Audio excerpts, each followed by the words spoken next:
Hello and welcome to this week's episode. I am joined by Valerie and Leslie, my very best real estate attorneys in all Florida. How are you, ladies? Hi, Dolly. Great to, join you every week to have a new Yes, topic of real estate. so Yes, I'm excited to very be here. excited. Today, we're going to talk about understanding the cost on the seller's expenses whenever we are doing a real estate transaction. So most times that not, sellers don't understand what they're paying for, and at closing, they're expecting one number, and then voila, there's another number that they're receiving rather than what they initially thought. So can you guys walk me through the expenses for the seller side, please? Yes, of course. I think the most important thing that every seller needs to focus on is the contract, right? The contract is going to specifically lay out all the costs that are associated with the seller and what those costs may be. So if you could see there, 9A lists exactly all the fees that a seller is going to have to pay. And we could start by one of the fees that are guaranteed that a seller will pay, which is going to be the doc stamps on recording of the deed. Now, the deed is what's going to now pass title onto the new buyers. That document stamp taxes is issued by the county where you are selling the property. And that is paid the day the deed is recorded, and it's based off of the sale price. That is a guaranteed fee that the sellers are going to have to pay unless otherwise negotiated with the buyers. But that is a fee that the sellers can rely that they're more than likely going to have to pay the day of closing. Then Perfect. another, um, Go sorry. ahead. Go ahead. I said perfect. So then another fee that is also guaranteed that a seller will have to pay are the estoppel fees associated with the association. So if there is, for instance, an association that your property belongs to, that company or the title company that's representing the buyers is going to get what's called an estoppel from that association. That estoppel fee is dependent on the association, typically anywhere between 250 and 450, and that's a fee that the sellers are required to pay unless otherwise negotiated with the buyers. Got it. And Okay. then the more commonly known fees is the title search and lien search fee. And those fees are usually going to be paid by the seller if we're talking about Miami-Dade County and Broward County properties. If Mhm. we're talking about properties up north, then that's a fee that's going to be passed on to the buyer. But title search fees and lien search fees will belong to the seller if we're talking about Miami-Dade County or Broward County. Perfect. Okay. So let's kind of talk about what closing costs are. Closing costs are fees associated, the expenses associated with the process of closing a real estate transactions. So a buyer has their own closing cost and the seller has their own closing cost. So in this video, we're only talking about the seller's portion closing cost. We're going to be doing another video talking about the buyer's closing cost. So I am glad you mentioned that. This is, by the way, this is the ASIS contract. That is the one that most realtors use in the state of Florida. This might be true or not in another state. So I'm not sure. I can't talk uh, to other states other than Florida and Kentucky. In Kentucky, the contract itself, it's not like this. And it doesn't really have the fees associated with the sale, but a real estate agent will be able to explain them to you without any issues. So, what other fees are there that is very important to know For the seller, for the seller? Because what about, because most of the time there's a lot of buyers, I'm sorry, sellers that will ask me about this 125%, and I keep telling them that it's not on FERPTA. them. If you don't mind, yes, the fear of. FERPTA is for foreign people. That means that if a foreign national is trying to sell a property they own within the United States, there is a tax that has to be paid to the IRS, and that's what it means on that clause. That a specific percentage of the total sale proceed have to be escrow out the title company, has to be Go back. Yep. Right. And the title company has to send the check to the IRS, or the title company is responsible for that amount. But that is only if that person that is selling the property, if it's a foreign person, whether a company or an individual, it doesn't matter. If it's foreign, then it has to pay the IRS the fee that it's applied to the sale, to the transaction. And Perfect. FERPA can get very complicated and very convoluted. So it's very important if you are a seller and you are a foreigner to inquire with an attorney about this, because there are some exceptions that apply to FERPA that may apply to you. So it's very important that before you decide that you're going to, sell your property and you are a foreign national, to talk to an attorney, talk to your real estate agent, talk to Dolly. She's gonna know how to guide you in this area, and she's gonna know who to they guide you to when it comes to these fees associated with what's called FERPA withholding. Perfect. Okay. Any other fees associated with this? I will want to add that the seller normally pays for the commission for the realtors. So the seller pays the listing agent a commission, and out of that commission, the listing agent pays the buyer's agent a commission. Correct. That's normally how it works. Then the other expenses that they might have is just the title work.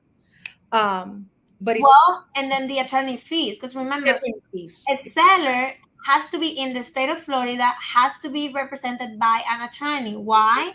Because what the seller brings to the table of closing is legal documents that will transfer the property to that buyer. And that can only be drafted by an attorney with a license. So it's very important for those sellers that hires title company. They're violating Florida law, because title companies that are not owned or managed or regulated by an attorney, they don't have the legal capacity to draft the conveyance documents, and they are practicing, unlicensed, it's The unlicensed practice of law. right, the unlicensed practice of law. They could get like heavy fees for doing such things. So the sellers don't want to be involved in that situation when they get questioned as to why they hire a title company rather than an attorney for a legal service.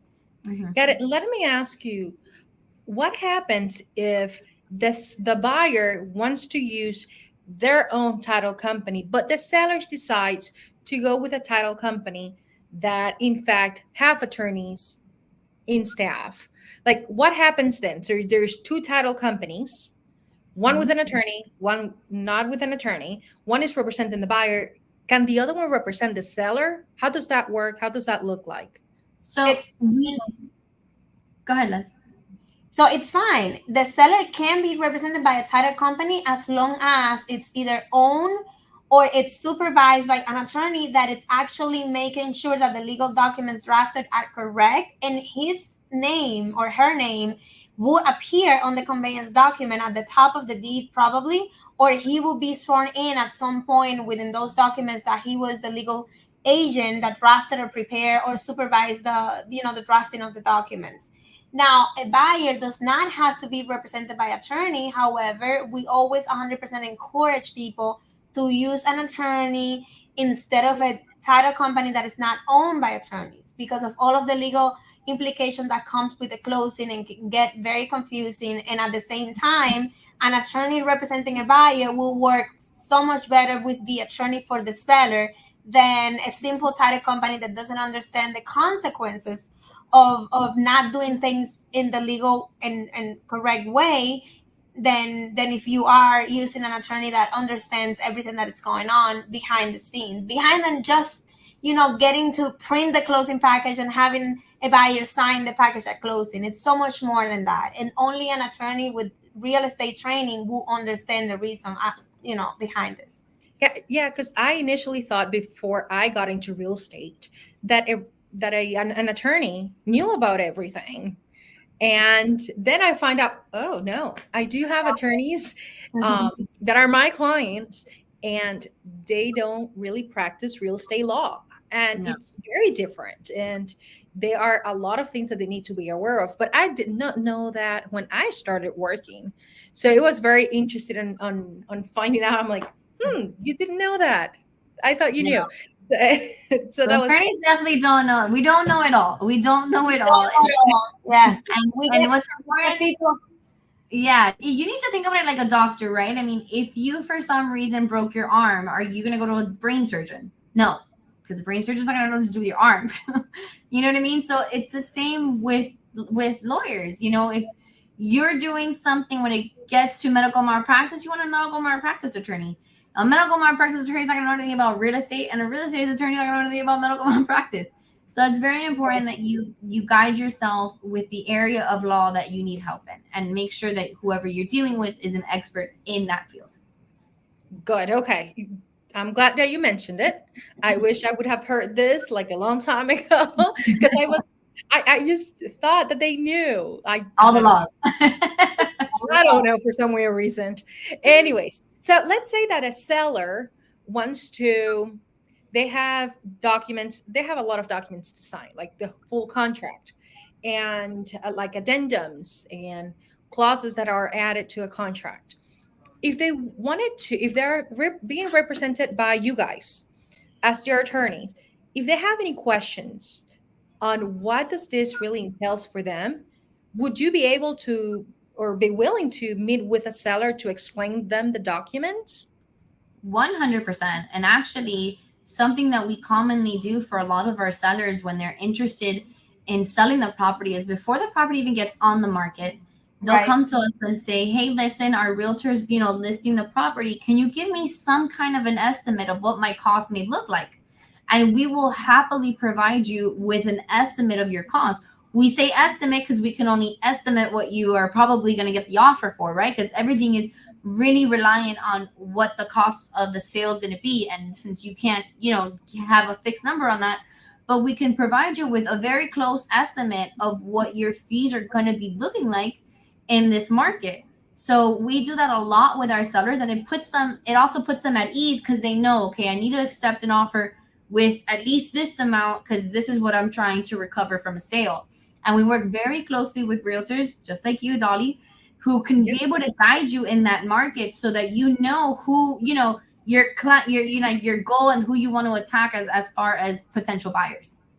Good. And by the way, if you guys didn't know, whomever those are watching our video, the sellers in the state of Florida, with the exception of like Miami-Dade and Broward County, and there might be a couple of other counties within the state, but with the exception of those little cities, the seller chooses the title company, their closing attorneys.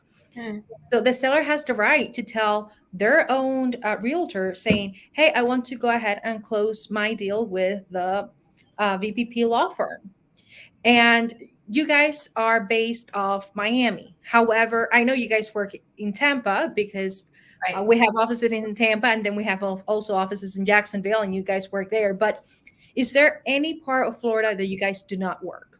No, we No. work the entire state of Florida. Okay. And ultimately, if you guys are not there, you will do like their Zoom calls or you send a remote notary, Right. but they will So have access to you directly. right. We do a lot of when we're talking about out of state. For instance, last week we had a Hillsborough closing where we did a Zoom closing. We have the mobile notary that actually goes to our clients, the seller's property. We get on Zoom, and although we're not there in person, we are in via Zoom explaining the documents that you're signing. So you're fully understanding what's going on the day of closing. So you fully understand, okay, this is what I'm signing. This is what I have to do. These are my requirements. This is what I can expect. So yes, we will be there. If not in person, then definitely via Zoom. Perfect. Thank you, ladies. Thank you for joining me every single week. So follow and subscribe our channel. And I will probably see you next week. Talk to you guys later. Bye. Bye.